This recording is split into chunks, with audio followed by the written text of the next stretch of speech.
بسم الله الرحمن الرحيم تأسدوا حنون سنة يا دورية 10 سنة دورية 10 سنة وقوي حنونك ببعض تبضا بونولها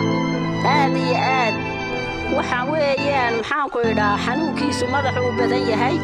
markii hore nama u shiidaynin nama u dilaynin imika dagaal buu bilaabay naburo badan buu noo geystay aqalkii uu fujiyay oo imisa goor baa aqalkan la dhisay imika sida uu qaqaawan yahay baa imisa goor la dhisay horta dib badan buu noo geystay isaguna xanuunkiisu dee waa kaa oo xanuunku aad buu ugu weyn yahay oo kol cuntada uu daadinayaa kol uu cunayaa kol haddii ilaahay laga helo waxay ogeeyba feer buuba kaa hor keenayaa bulshada iyo maxaanku idhaa inay nacaawiyaan waxaan ka codsanayaa inay dee caawimo inay nacaawiyaan dari leehay inay wax noogu qabtaan baan doonayaa warahmatullahi wabarakaatu walaalaha muslimiinta meel kastoo joogan waaniga arkaysiin walaalkaya uu iska dhibaataysan ilaa 12 sano ayuu iska xanuunsanayaa maxay haydeen dee meesha halkaana waan deganahay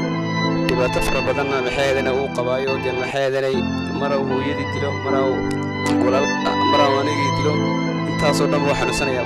wax noo qabta oo ilaa inta 12 sano xanuunsanaymo arag marka ummadda muslimiinta waxaan ku codsanaysaa inay ninka xanuunsanaya ay dari ilaahay ay noogu qabtaan ummadda muslimiinta intaasoo dhan buu xanuunsanayaa wax dhakhtar oo muu helin wax caawimaad muu helin meesha yar baan kolba u dhisnaa mar jaarka naga caawiyo ama madaxa uu ka xanuunsanayaa 12 sano madaxa uu ka xanuunsanayaa xiskiisu uu muqayay markaste